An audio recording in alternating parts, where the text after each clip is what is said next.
I'm Ben Lear, and I'm going to tell you just 3 stories today. 3 stories. Now, talking to your professor, faculty member here, filling in, I will say these 3 stories may horrify him, and if Professor Wilkinson were here, might horrify her. I'll tell you why in a second, but because I'm going to tell you 3 things not to do. Okay? Essentially, I'm going to be my 15-year-old son. I'm going to be intentionally obnoxious and dismissive of authority. Okay? Now, I say that because typically professors, especially when you're writing something, they always tell you to write in the positive, right? Be like Nike. Write like Nike, essentially. They tell you to just write, just do it. Don't write, just not do it. Right? So I'm going to give for today, I'm going to give I'm not going to give the British. This is a family-friendly presentation. So I'm going to spit in the collective face of your professors, and I'm going to tell you 3 things that I didn't do in my career. You know, screw-ups, failures, 3 things I didn't do with the hope that you might learn for your career, you're going to have, you're building right now. And you might find a little bit more helpful. All right, so first slide. So this painting here by Jackson Pollock. This is my career in a lot of ways. A lot of dead ends, a lot of places I went that didn't end up being where I ended up. I work as a keynote speaker.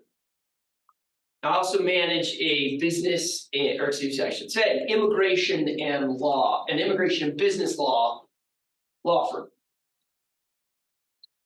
And this has kind of been my career, back and forth, going one way, and eventually slowly starting to find where I wanted to go. So first story. Next slide. Right. One more. Next one. So I want to take you back, if you will, to 1980. To a time when, most of you are younger than I am. So a time maybe for you when dinosaurs roamed the earth, okay? A time when Bill Clinton was president. A time when next slide. A time when the center of the music universe was moody young men in flannel shirts and not a tall blonde pop star. If you can imagine a music world where Taylor Swift was not the center of it. And the hit movie from the year before was a movie called The Bodyguard. Next slide. There we go. Starring Kevin Costner. Oh, go back. There we go. Starring Kevin Costner and the incandescent Whitney Houston. And as some of you who are my age or older, you see here, a couple of you may remember, may not, the hit song that you heard everywhere from that movie was "I Will Always Love You." Right? You know, it goes like, I'll spare it. But my friends, I was not going to spare my 6th grade classmates. No, because for the talent show skit, for the talent show that year, our skit, believe it or not, was going to be me in a black wig,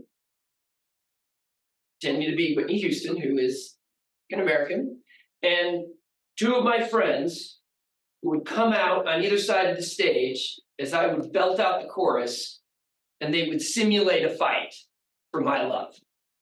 This was going to be our skit. Now I realize in 2025, this would be about 10,000 ways inappropriate. But it was 1993, different time. So my friends and I would start rehearsing, working on it. We have a good skit. We have almost every punch choreographed, come out at exactly the right time. Right, day of the show comes, we're stoked, ready, and well, they were ready until I started getting cold feet. But I'm gonna do it, pumping myself up. No, I'm gonna do this. So I walked right up to this. No, I didn't. Next slide. There we go. There we go. There we go. And I walked right up to my 6th grade teacher and said, "Can't do it. I'm embarrassed. I can't do it." So that's the first don't.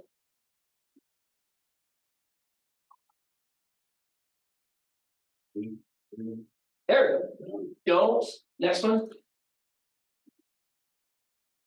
Chicken out. Don't chicken out. Don't chicken out. Second one.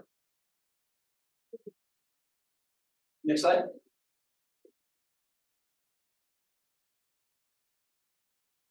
Let's go back, if we can, or let's go forward to 2019, a few years ago. So I finally decided, I was practicing law, I was becoming a grind, but I finally decided, you know what? I'm going to try become a keynote speaker. I'm going to go for it. I felt comfortable in front of a crowd. People would sometimes say, "Hey, you're a good speaker. You should." Oh, okay. I try to do this. I always felt a little weird because you often see surveys of people's greatest fears, and usually right at the top, usually number one is public speaking. And I never really minded it all that much, so I was thought there's something wrong with me. But I decided, okay, I'm gonna go for it. And so started going for it. And what would you think I'd do, right? I'd maybe find volunteer opportunities to speak, get my name out there, right? Maybe stand up a website, right? Maybe find leadership opportunities where I could be in front of people could see what I did. Oh, you think I'd do that, right? No, and no. I didn't do any of those things. No, I emailed some principals thinking, I could maybe speak to students, maybe a few corporate event directors. And I didn't hear back. No, not even a no thanks. So I figured, maybe it's not quite right. Even though practicing law was kind of grind, maybe it just wasn't quite right. Maybe it just wasn't quite the right fit. But I kept going, right? No, I'm not going to let a few unanswered emails stop me. I'm going to keep going. Be persistent. You learn and thinking about starting a business, starting a career, you have to be persistent. You have to keep... No, I didn't. I just gave up. Stop. That's second. No, next slide. More. Here we go. Slow. You don't have to be right. Be good. You don't have to be right to be good. All right. Third. Next slide. One more. Next one. Third story. So go back with me now. We're going to go back in time again. Probably before more of you were born. I'm just getting older and older. To 1992. Now, I wonder if you could think for a moment if maybe, and I was 11 years old, I wonder if you could think for a moment if you've ever been to like a holiday summer backyard party. I wonder if you could think of that. You know, you're running around with your cousins, family, you know, hot dog, warm hot dog off the grill, cold lemonade. Next slide. There you go. Gives you an idea. You have sparklers. So you can imagine those long summer nights. Light starts, sun starts to go down. Just have a few porch lights that are lighting up the house. Maybe everybody starts to tire out, kind of sitting around gathering, talking. So we started to have a conversation. Everybody started talking about what they wanted to do when they grew up. Eventually it falls to me.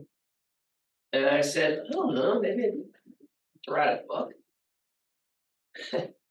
So you can imagine, bro, what happens next, right? You have some like meat-headed older cousin who's like, that's stupid. You're not gonna write a book, you idiot. Like, you're not gonna write. Who do you think you're gonna write a book? No, that's not what happened. That was my dad. Yeah, my dad, who was 15 minutes of fame in life, was working with Robert Redford. You know who Robert Redford is.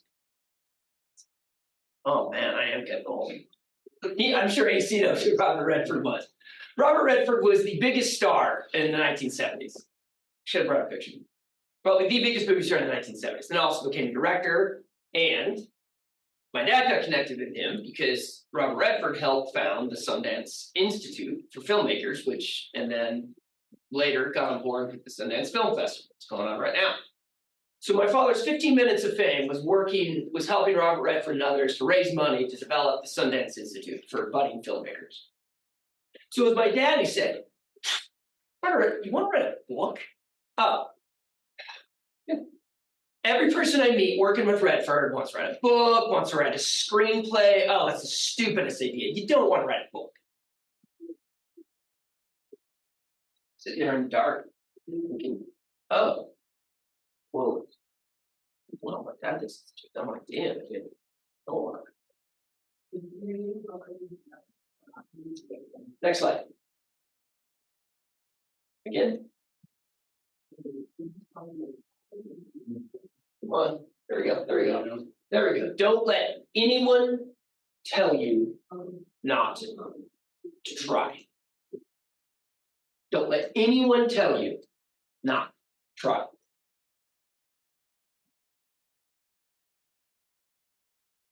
Next slide. So that's my career. Full of dead ends, things I didn't do, chances not taken. Now I know I haven't told you how I came to work as a keynote speaker. And maybe if your professor wants to invite me back, I'll tell you that story one day. Or maybe if you hear me speak, maybe I'll tell you that story. But I thought you'd learn a little bit more about your career, not my career, but you learn more about your career, the one you want to build, by hearing about the things I didn't do. Hearing about my failures, my screw-ups in my career, because every career has a lot of them. It's just when people come to talk to you about the career, talk to you about their career, they tend not to talk all that much. But I thought you're hearing about my shortcomings, my failures, would maybe help you learn about what not to do in your career. So when you're faced with a chance, an opportunity, decision, don't chicken out. You don't have to be right just to be good. And don't, especially even if it's your dad, let anyone tell you not to try. Next slide. It's my information. I should put my email on there. I can give that to you later if you're interested in reaching out. left, that's my site where people come see about what I speak about. That's my immigration firm site. We're just getting the website tuned up right now.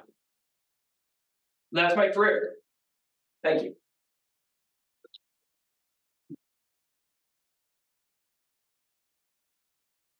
I probably finished a little early, but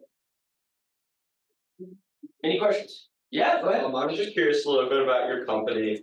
I was looking on the website and that you guys. You're on top of it. Yeah. I noticed that you guys focused on energy law and immigration law. What's the like correlation between those? Like, now, which website are you on? Because this is a complex. Not complex. This is a kind of a. It was www.learlaw.com. Okay, so that is a different website. that's a long story. One you don't really want to hear. Long story short is I've been practicing natural resource, and then about a year or so ago, a colleague of mine at that firm, she had developed an immigration practice, and she's Brazilian American. My Portuguese is very rusty, but I still speak it nonetheless. And so she and I and a couple of support staff members, we have started Lear Immigration, which is lost to say, which is learimmigration.us. That last one's still under construction. And so that was my father and my uncle were the Lear and Lear in that one. Oh, okay. And that's okay. And so we've started now kind of just branched off from there, separate firm, Lear Immigration. Yeah. Does that answer your question? Anything else you want to know? For the most part. Yeah. Anything else? Feel free. Yes, sir. I was just wondering, did you ever get to write a book? You know, I debated whether talking about that. I've still not written a book, but I thought I'd save it for the Q&A. No, I still haven't. Though I will say I've got one about a novel, about half finished, that's sitting on my hard drive. Fortunately for me, not a lot of people write novels anymore, so there's not a lot of competition. Unfortunately for me, only like 12 people, maybe myself being one of them, actually still read a lot of novels. So I don't know if I could ever get a publisher into it, or even if a publisher would want to be into it. You know, it's not a John Grisham legal thriller, a legal thriller, a Tom Clancy spy yarn. It's the kind of novel I'd hope that you'd be into. You might even be assigned in school, but one you might actually like to read. But not yet. But you know, I think I'll keep going on it. Finding the time is always a challenge. Yeah. Anything else? Please. Yeah. So you mentioned like the grind from being an attorney. Practicing law. Yeah. What like consists of that? I think you just like deter or want to change up. That's a good question. Here's it's funny. I was just doing some mock interviews up at the law school. So as part of that, they have first year students. You can kind of it's a mock interview. So you interview with people just to kind of work on handling yourself in an interview. And I was just talking about this, and it's a really good question. Then tell me your name. Shelby. Shelby. So Shelby, the way I like to put it is this: when people say, "Well, what's practical law like?" and the first thing I usually say is, and you don't have to answer this, any of you, but do you like Rubik's Cubes? Do you like solving Rubik's Cube? If you do, don't, that's fine. Practicing law is basically every day you're just solving a Rubik's Cube. So if you really like the problem-solving aspect of a Rubik's Cube, you just get a kick out of it. Like, here's a Rubik's Cube, like putting this together, like figuring it out. Oh, this is kind of interesting. Green's over here. If you really like that, I think probably you'll enjoy practicing law. But if your mindset is more like, why did somebody hand me this Rubik's Cube? Oh, that's kind of a cool Rubik's Cube. I wonder if I could make the Rubik's Cube look this way, or maybe we could build a Rubik's Cube 5 times faster than we're building a Rubik's Cube. If that's more your mentality, and one's not right or wrong, then practicing law can become a bit of a grind. Because you're kind of like, okay, I'm doing this. Charles Munger. Do you know who Charles Munger is? Yeah, who's Charlie Munger? Go ahead. Was he Warren Buffett's business partner? Yeah, exactly. Yeah, he was Warren Buffett's business partner. And Charlie Munger was also a lawyer for a time before he got into business with Warren Buffett. And something he said, I read a comment by him that's really struck me, is he said, I was practicing for a few years and I started to see all these interesting things my clients were doing. And I finally started to decide I wanted to be doing the interesting things my clients were doing rather than just doing the legal work for the interesting things they were doing. And that's a little bit how my mind has started to shift and why practicing law can become a bit of a grind, because you're just solving Rubik's Cubes for other people who are kind of doing the interesting stuff. That's your question? Yeah, thank you. Follow up? Anything else? So what got you into practicing law? Oh, jeez. I don't know. I don't think we need to turn this into a therapy session. Oh, man. Can I add an addendum to that? Yeah, More go ahead. specifically immigration law, right? Because there's lots of different paths that you can go down in the legal profession to specialize in. So what made you choose immigration law? Is that All right. okay? Yeah, like that. Yeah, area. sure. I'll take the first one first and then go to the English one. It's a good question. Man, I don't know. I always joke like my family reunions could double as like a state bar reunion. Like a state bar convention. There's a lot of attorneys in my family. There's a very significant lack of creativity in my family. And so, both my parents were attorneys, though my father was always this non-practicing attorney. Don't ask me to try to figure it out. It doesn't make any sense. But nevertheless, he always just said, oh, just go to law school. It's really great. And, I was a liberal arts major. I studied English. And, I was more common than you'd think. I was kind of in the basket of, well, I didn't know what else to do, so let's go to law school. That's probably the long and short of it. Though I always had it in my mind that I really didn't want to practice law. Again, I don't need to turn this into a therapy session. So that's kind of the long and short of that answer. As to immigration, good question. So, tell me your name again? Brian.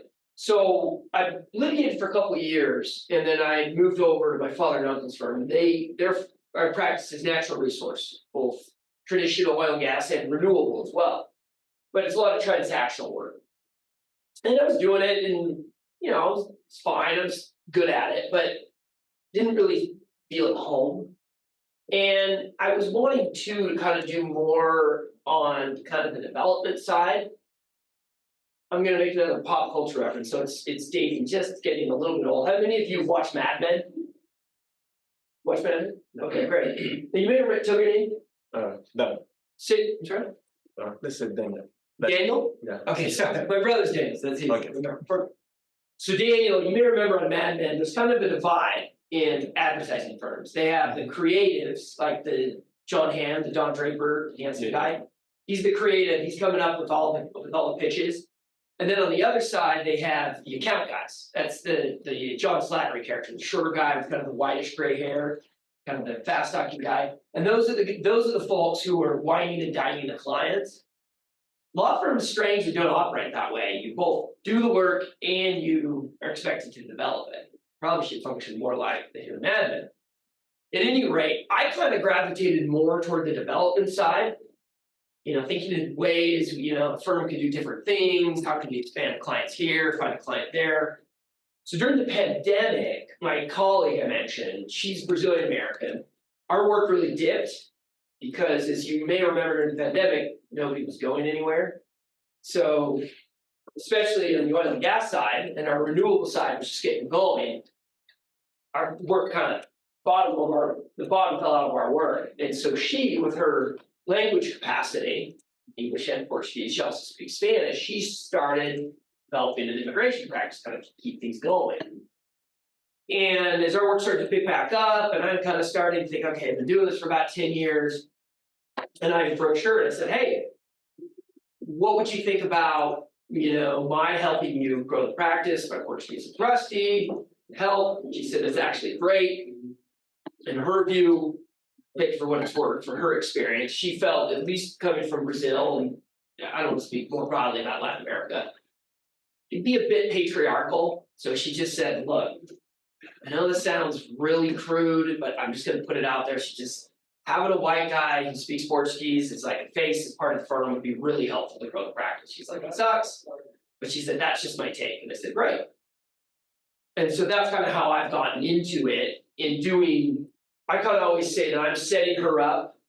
So if she were here with me and you wanted a presentation on immigration law, which even the last 2 weeks, a lot of people do, depending on your status, I always say, look, I set the table for her and then she kind of can tell you all about what's going on. So that's kind of a long way. It's kind of hard got into the immigration.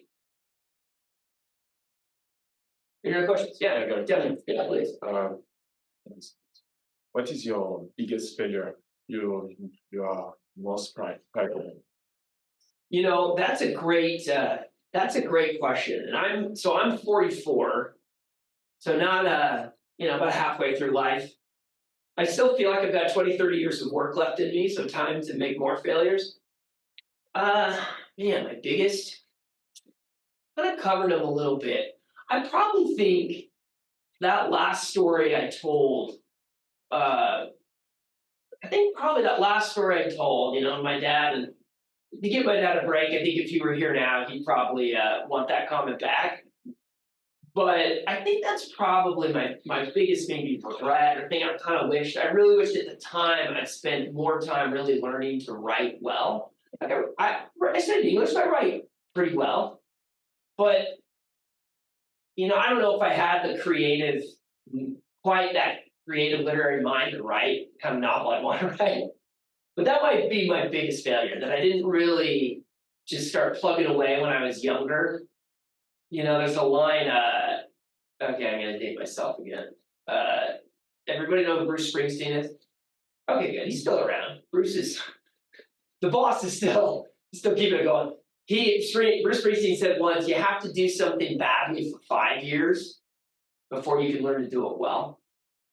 So I don't know if that's completely true, but I think there's a little truth to that. You kind of need to get your reps in. So I wish I'd gotten a little more reps in and really trying to write something and just seeing if I could have developed that talent at a younger age, even assuming it was there in the first place, and then maybe do it more in the future. That's probably my biggest. Anything else? Yeah, please. Tell me. Wade, Yeah. you worked with U.S. Soccer, right? Yeah, geez, you guys are. I guess I put up my LinkedIn page. Fair enough. Yeah. Yeah. I So was going to talk about that one. Go I ahead. was just wondering, what was that like, and how did working with government entities help expand your career, I guess? Well, good. Okay, great question. So to be for make sure that factual record is accurate, since my attorney background can escape it completely. It was a volunteer committee that I got involved with, kind of a stroke of luck, and though I sent an email to a guy, and it was the diversity committee for U.S. Soccer, so it was a volunteer position. And this gentleman who'd been involved with U.S. Soccer Federation for a while, I don't exactly know how he got selected to kind of run this committee. Part of the effort was to try to, and it's changing now, but this was about 10 years ago, was to try to diversify as much as possible U.S. soccer and make it less of a sport for the upper classes, particularly the white upper classes, and more a sport that could be like it is really in the rest of the world, which is it's really for really all walks of life, because it's a sport that's so easy to learn the rules and it's so cheap to play, because all you really need is a pair of shoes and a ball. So I thought, and I worked with him in doing that. And your question was, my experience working with government entities? Yeah, just what your how your relationship with working with I guess U.S. Soccer, maybe not a government agency, but as far as immigration goes, just what question. Your experience with state, local, federal agencies as a private practice. Okay. Well, yeah, we're kind of covering the bases. I'd say first, and this is kind of more general rule, when it comes to institutions generally, and this is something I learned the hard way, not to say it can't happen, changing institutions can be really challenging. And U.S. Soccer has a lot of entrenched constituencies, kind of partners that kind of make up what they do. And my whole vision, well, I can get into that, but it can be challenging to change institutions, government being another one, because it's not an entity. Governments, in some ways, in a good way, are designed to move slowly, and they're run by. Their orientation for government, right, is toward public interest. And considering what the public interest is, it can kind of be time consuming. You have to think, okay, is this going to be good for these people? Is it also going to be good for these people? Whereas private organizations, corporations, they want to move fast, right? Because you get that money in, maybe it's a loan, maybe it's equity. You got to start turning over a profit, keeping investors happy. So that's kind of a contrast. And so when you're working, I guess kind of the big picture would be, you're working with government agencies. Their focus is the public interest, or it should be. Sometimes that can get a little bit lost. And so that's always kind of something you have to keep in mind. Large institution, entrenched interests, and the public interest is their primary concern, which is good, but it's going to slow down sometimes what you want to do, and your desire to maybe change it a little bit can run into roadblocks a lot. Any other question? Or Danielle, My question. come back to it. Yeah. As a public speaker, what is the most important skill you have to have? To learn. Okay, so I'll use this to make a pitch, and to answer your question, I'll just make a pitch. Okay. Usually when people ask me this question, it's a really good question, and you probably saw it when I presented today, and it seems obvious maybe a little bit, maybe it's not.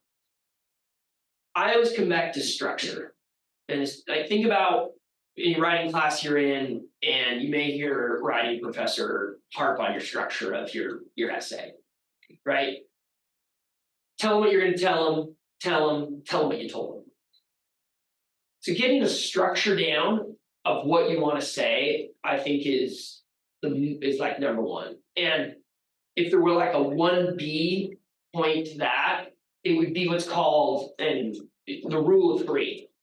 And people who write for a living, people who study rhetoric, the rule of three is, for some reason, and social scientists have studied it, psychologists have studied it, people don't exactly know why, but for some reason our brains tend to remember threes.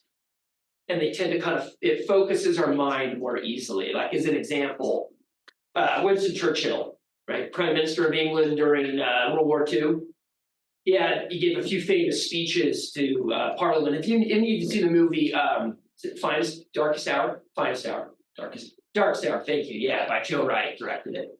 So he's giving these famous speeches in Parliament, kind of keep the English population, the English people going, not to feel they want to start suing for peace with Nazi Germany. So he has one of his famous speeches where he says, all I have to offer is blood, toil, tears, and sweat. Blood, toil, tears, and sweat.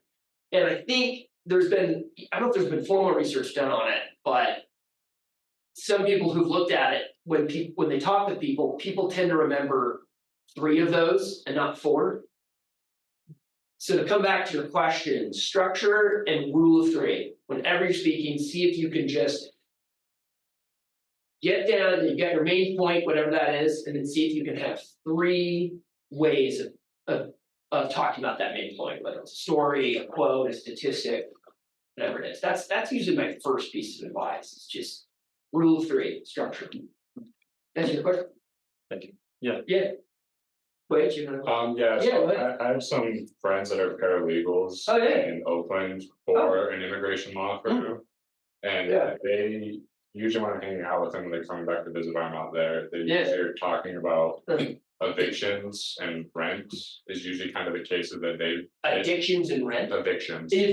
Okay. Evictions and rent seems to be the cases that their clients are mostly dealing with. In immigration, really? Yeah, and I'm just and like they also do like refugee stuff too. I just was wondering like what type of case work you guys are seeing the most of, or just the ones that stand out to you. I'd have to talk to my colleague. And she's helped refugees as well on some of those cases. I don't know. I'd have to talk to her. I think sometimes, depending on what an immigrant's situation is, paying the rent can be a real challenge. If they overstay a visa, if they come across the border, they're having trouble finding work because they're not of established status, then sometimes it can lead to dealing with evictions, and then that leads to a whole other area of kind of landlord tenant, and there's attorneys who just handle those kinds of cases, landlord tenant. I'd have to talk to her. I vaguely know of clients who've had some of those issues, and it's a challenge. Yeah, sure. Answer your question? Yeah. Anything else? Yeah. Yeah, Sheldon? Yeah, go ahead. Has your Portuguese gotten better? Pouquinho. I don't know if anybody speaks Portuguese there, but so I was a missionary years ago, but it's been 22 now, so it's getting a little bit better. Now that I'm having to use it again on a regular basis. Fortunately, my colleague her English is better than my Portuguese. So we have she's really developed a lot of connections in the Brazilian community. There's a Brazilian American Chamber of Commerce, and so there's now, in addition to just, we think about immigration, sometimes it's just individuals like, hey, I need to get a green card, or I'm getting married, how do I ensure that what my status is? There's actually a reasonably large Brazilian population here in Utah.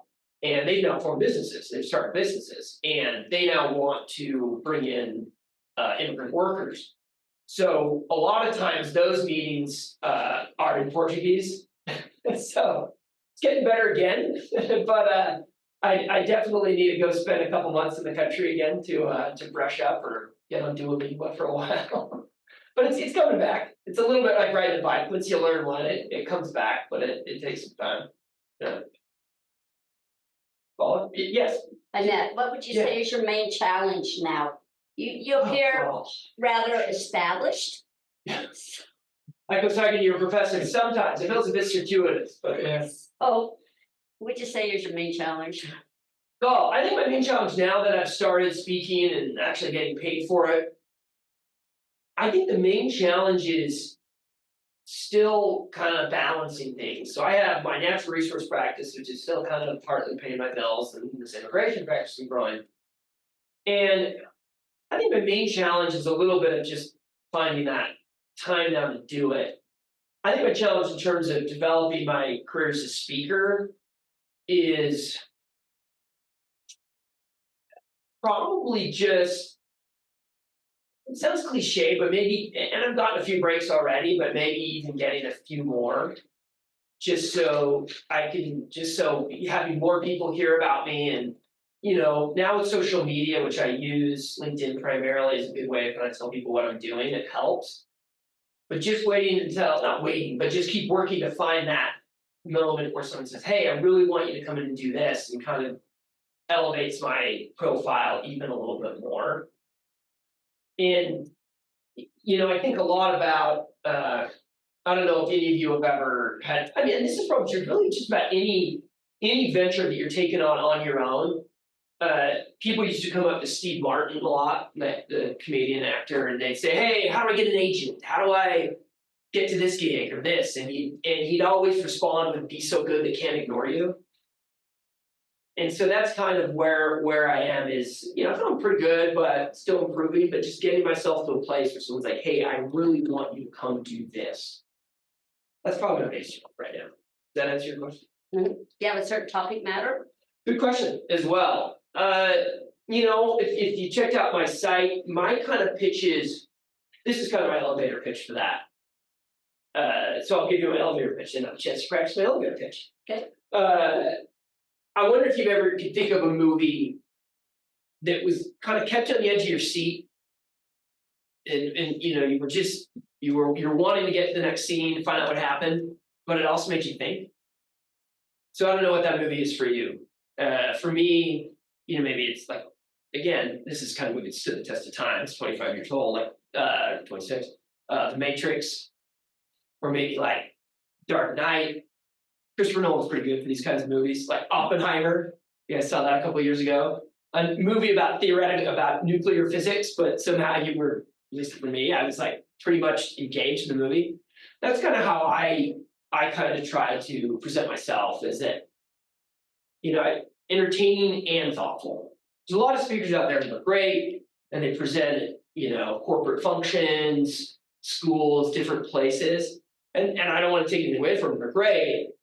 For me, what I try to do is, you know, and you're like, hey, I like listening to this person, it's engaging. My goal is to, my pitch is I'm that person, but also make you think just a little bit more than maybe you normally would. So that's kind of, does that answer your question? That's kind of where, kind of, go ahead, I didn't. So you kind of open, so being the keynote, you kind of open for the main speaker. Usually the other way around. Usually if you're the keynote, you are the main speaker. And, you know, you kind of build up to it. Maybe you're the undercard for a while. You have a topic matter though that you Yes. What's your topic matter? Well, the topic matter is, it kind of depends on what people want to hear. Okay. You know, and it's on the, you know, I have a blurb on my website. You know, a lot of times people get into speaking is they have, you know, they like climbed Mount Everest 3 times, you know, and they're, you know, and they have, you know, with like one arm or something, and that's great. And so they can really turn that into a story they can tell people. I kind of joke, you know what, I'm a lot kind of like, maybe some of you, maybe not, I don't know. You know, I was really fortunate in my childhood, had a relatively, you know, comfortable upbringing. Some people have harder, some people have easier. But it's more, you know, my thought is more, if there's something that you want to learn, or I should say, if there's something you're trying to grow at or improve on, I can come in and make you think about that in a different way, while also hopefully, you know, keeping you engaged and not looking at your watch, trying to decide how long do I have to go until this is over. Does that answer your question? Mm-hmm. You're a tough crier. I can see I'm not quite getting to it. So tell me if I'm not. So self-improvement somewhat? Yeah, exactly. Okay. You know, and I don't, you know, I never thought of myself, like I've never been a real like self-help book reader. But I'd like to think that every person, no matter where they are in life, is always trying to get a little bit better. And, you know, my frame of reference tends to be, as you probably notice, is like popular culture. I was an English major, so, you know, books, movies. And that's why on my website it says, find your story. Stories tend to motivate us. It just, again, there's a lot of research that shows stories, we really gravitate towards stories. And inspire us, they make us think about things in a different way. So I always challenge people to find your story. So I told 3 of my stories, find your story. Anything else? Good, I like it. I like it when I can see I'm not quite satisfied for me. It's good. It forces me to really think more about it. Anything else? Please. Yeah, let's see, over here, and then we'll go back to play. Yeah, tell me your name. Fernando. Fernando. Yeah. What goes into like preparing for like this? You do speaking and then immigration. Yeah. How do you like go from one to the other? Good question. Especially like with one, you know, you can speak and say how you want, but then the other one, you're Right. client with the Right. officer. So Great. That's actually a really good question. And you know, it goes back a little bit to again, another pop culture reference, so here you go. Boom. There was a show, I never watched this, but my brother did, a show called The Good Wife. Watch that show. It ended about 4 or 5 years ago. And it was about a woman who her husband was played by Chris Noth, Mr. Big from Sex and the City. And I think he was a DA. He was an elected official, kind of with aspirations for a higher office, and he'd had this really ugly affair that had kind of brought down his career. And she was also an attorney, but she'd kind of been the good wife, you know, standing by her man. And now she was suddenly, and they broke up. She was suddenly in a position where she had to build her own career again. She'd been spending time kind of being a stay-at-home mom, raising kids, not working. So she gets a job at a big, you know, white shoe corporate law firm. And apparently she walks around in there and somebody says to her, yeah, this is where creativity goes to die. So to answer your question, that's a little bit, you know, there's some creativity in law, but a lot of it is about, hey, what's the rule? What are the rules that apply to the situation? How can I explain this to the client in a very simple, straightforward fashion? My job isn't necessarily to, like, you know, make the person laugh or make the person think necessarily. It's just to provide them with a roadmap for what they need to do to make a decision in their life or their business. Whereas when I'm speaking, my thought is more, here's this topic. How can I make it interesting? How can I make it something so that people will think about it in a way they haven't before, and that they'll want to hear from me again when I have time? Does that answer your question? Cool. Yeah, go ahead. So you mentioned about how your partner was the one that like approached you and wanted, It's kind of mutual, yeah. but Yeah. like, was it you expressed how like she wanted you as like kind of the white face? of What she the said, law? her words not mine, so I don't want to. I was wondering like, how did that make you feel? If you can like expand on like that idea of like having to have, you know, a white male image to make a company better, I guess. Yeah, look, and that was her position, so I'm not trying to make any sociological comment one way or another, not my role here. I don't know, I always try to tell her, like, hey, you're the brains behind this, you've learned the law on this, your language skills are better than mine. That was just her impression, because especially since she was Brazilian American and she had, along with a few other Brazilian Americans here in the state, helped kind of revive this Brazilian American Chamber of Commerce. And I think that was her impression, having grown up in Brazil and then coming here. She just felt, since there was a lot of Brazilian American clients she was working with, she just felt they would respond sometimes better, at least as a marketing matter. Just with, if you have an ad there on a website, as to that. So I didn't take it like in a bad way. I more saw it as, since I was kind of looking to do something different in my career, I more said, hey, okay, if this is my value add, then great, I'll be happy to provide it, even if it came seemed a little unseemly. I don't know. Yeah, but again, not trying to make any commentary on that, just telling you what she told me. Anything else? Yeah, tell me your name again. Jonah with the TH. Joe. Yeah.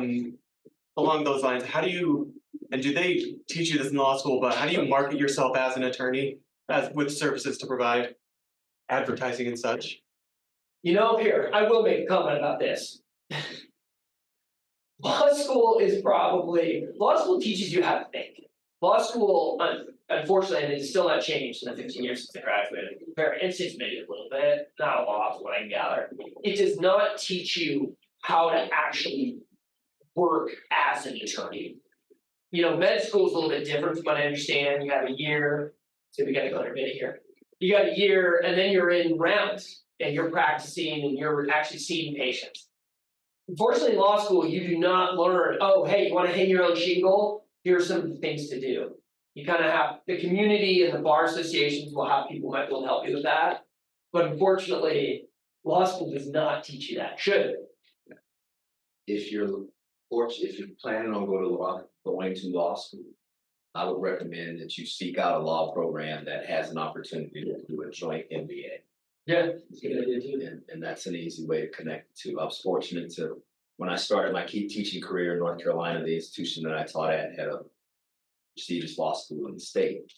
And many of my MBA students were JD MBA or PharmD MBA, right? So being able to take the theoretical side of what you're learning in your actual practice, but then put it into practice, because you have to work as a business person, right? And you're not learning that in the legal classroom or in the pharmacy classroom.